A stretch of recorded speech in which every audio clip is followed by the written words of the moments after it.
Hello दोस्तों, veterans नमस्कार। मैं दीवान सिंह।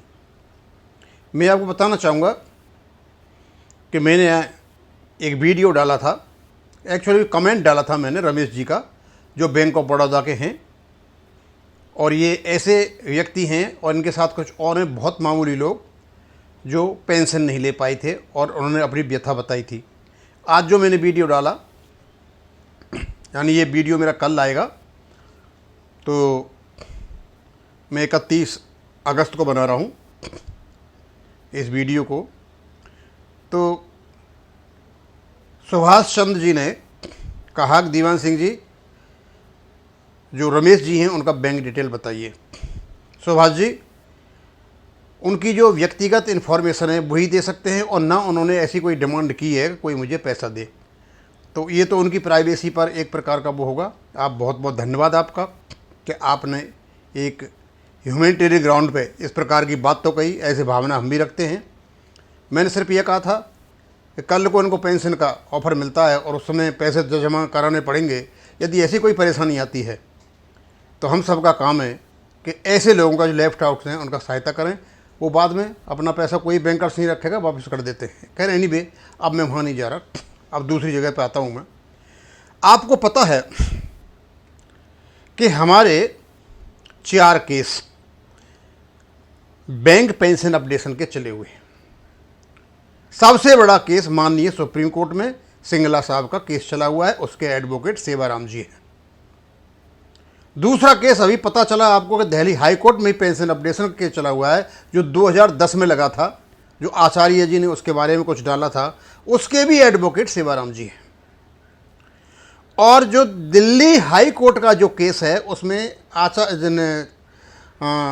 जी ने बताया था कि उसमें उनकी जो पिटीशन है बैंक रेगुलेशन 995 के ऊपर है, जिसे हम वास्तव में वहाँ उसमें चंडीगढ़ हाई कोर्ट में मेंशन नहीं कर पाए थे। अब क्योंकि जब आप फीस उसको कर रहे हो और इसके जो वकील हैं सेवाराम जी हैं, लेकिन जो सिंगला साहब का केस चला हुआ है और आईबीए ने जो एफिडेविट दिया था, उससे इंडिकेशन जाता है कि सिंगला साहब वाले केस में जो पिटीशन है वो अलग प्रकार से है। क्योंकि आईबीए के एफिडेविट से आभास होता है कि वहाँ जो इन्हें रिलीफ मांगा है वो सेंट्रल गवर्नमेंट एम्प्लॉयज के इक्विवेलेंट मांगा है, जो आपको अलाउड नहीं है।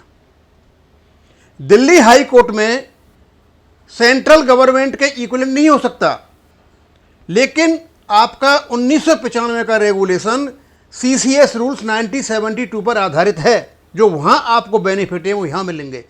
सीसीएस रूल 95 के बेस पे बेनिफिट मांगने का मतलब ये नहीं होता कि आप सेंट्रल गवर्नमेंट के इक्विवेलेंट कोई फायदे मांग रहे हो। नो, उसमें पेंशन अपडेशन है, उनका 10 साल में होता है, हमारा बेस सेटलमेंट के साथ होता है, बस इतना सही है।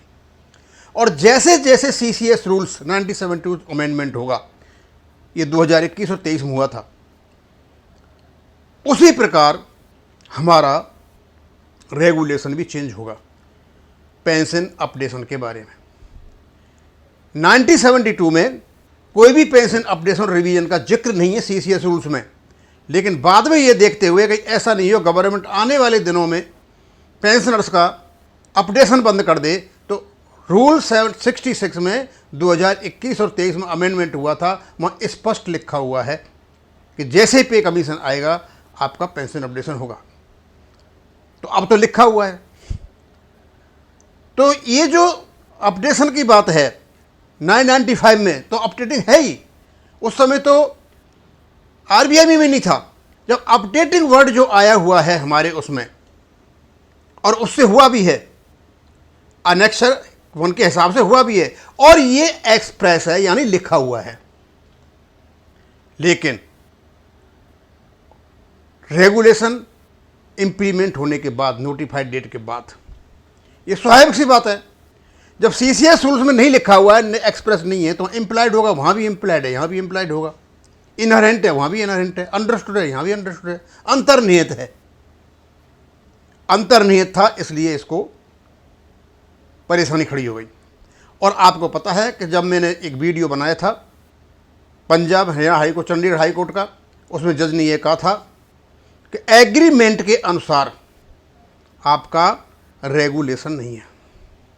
ये बहुत बड़ी बात है। तो ये चीज़ भी वहाँ नॉलेज में लाई जा सकती है। और साथ के साथ रेगुलेशन में रेगुलेशन 7 जो सोर्स ऑफ फंड बताता है, रेगुलेशन 11 है जब भी शॉर्टफॉल होगा बैंक उसका पैसा देगा, रेगुलेशन 56 जब भी डाउट होगा तो CCS रूल 1972 का सहारा लिया जाएगा। अब 35.1 कहाँ लागू होता है? यदि इम्प्लाइड है, नहीं लिखा हुआ है, तो एकदम CCS रूल 1972 पर चले जाओ कि वहाँ लिखा हुआ है, वहाँ भी नहीं लिखा हुआ है, वहाँ नहीं लिखा पैसा अपडेशन वहाँ होता है तो यहाँ भी होगा।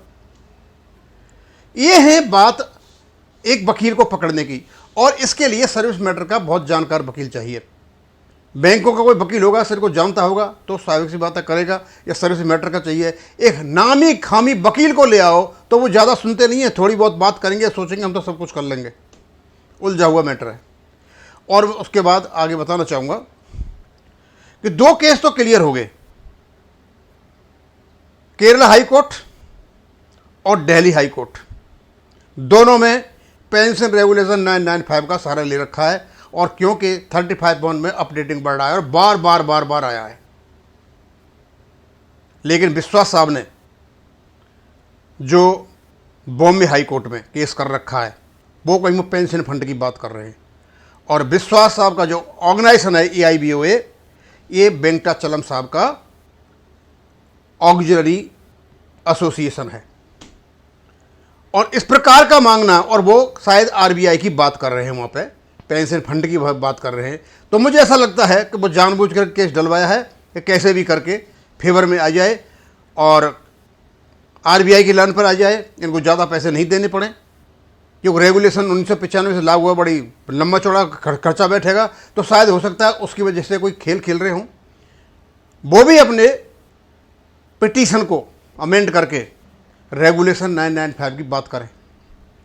और हम तो शिवाराम जी से भी अनुरोध करेंगे, अब तो अनुरोध क्या करेंगे उनको खुद ही पता होगा, कि जब आचार्य जी ने यह कह दिया कि हम रेगुलेशन 35.1 पर ही लड़ रहे हैं, तो स्वाभाविक सी बात है जब वकील दोनों का एक है तो सुप्रीम कोर्ट में भी वो यही बातें करेंगे, न कि एफिडेविट वाली।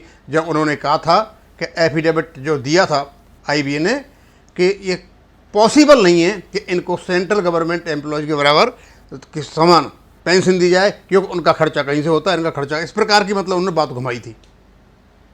अब केवल और केवल बात ये रह जाती है वकीलों के ऊपर कि अपने केस को आप किस प्रकार प्रदर्शित करते हो। मैं तो आश्वस्त हूँ कि जब इस केस को forcibly, reasonably, legitimately legal interpretation करके जजों के सामने रखा जाएगा तो इस केस को जीतने से कोई नहीं रोक सकता। और IBA का एफिडेविट तो टोटली इमैच्योर और कंट्रोवर्शियल है, जगह जगह पर लूप होल्स हैं। तो सबसे पहले तो सुप्रीम कोर्ट में तो मुझे लगता है कि इस प्रकार की यदि PTM हुई बदलने की ज़रूरत है। बॉम्बे हाई कोर्ट में भी विश्वास साहब को बदलने की ज़रूरत है। और जो भी इस केसों में लड़ रहे हैं, चाहे वकील हों, चाहे उनकी सहायता करने वाले हों, और चाहे पिटीशनर्स हों, हम उनको सबको धन्यवाद देते हैं, क्योंकि इतना आसान नहीं है। असली हीरो तो यही हैं। और दूसरे जो BMS के आर्य साहब थे, जो भी आपको दिखाई देता है कुछ सहायता करेगा कोई व्यक्ति, उसको साथ लेकर के अधिकारियों से भी संपर्क साधते रहें, क्योंकि हमें पता है कि किसी की गर्दन पकड़ के कोई काम नहीं कराया जाता है।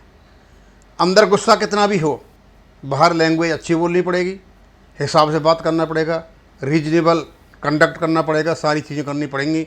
हमारा काम है केवल और केवल इसको करना। और मैं बता देता हूँ, कई बार ऐसे कमेंट्स आते हैं पेंशन अपडेशन कभी नहीं होगा।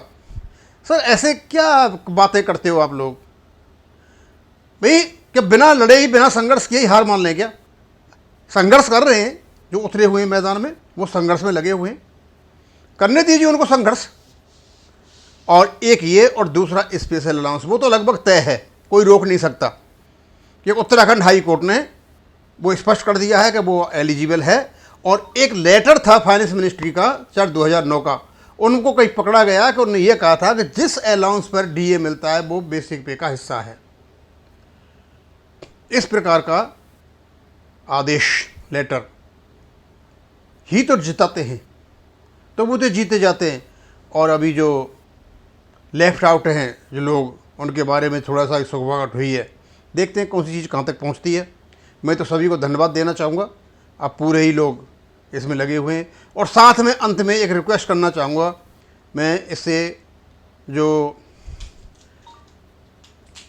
All India bank retirees federation से AIBRF में शायद उन्होंने कहा था कि हम एक लीगल टीम बिठा रहे हैं 35/1 पर अध्ययन करने के लिए। भाई 2-3 महीने हो गए, आप भी बताएं कि आपकी लीगल टीम ने क्या निष्कर्ष निकाला। अब यहीं ख़त्म करूँगा। थैंक यू, धन्यवाद।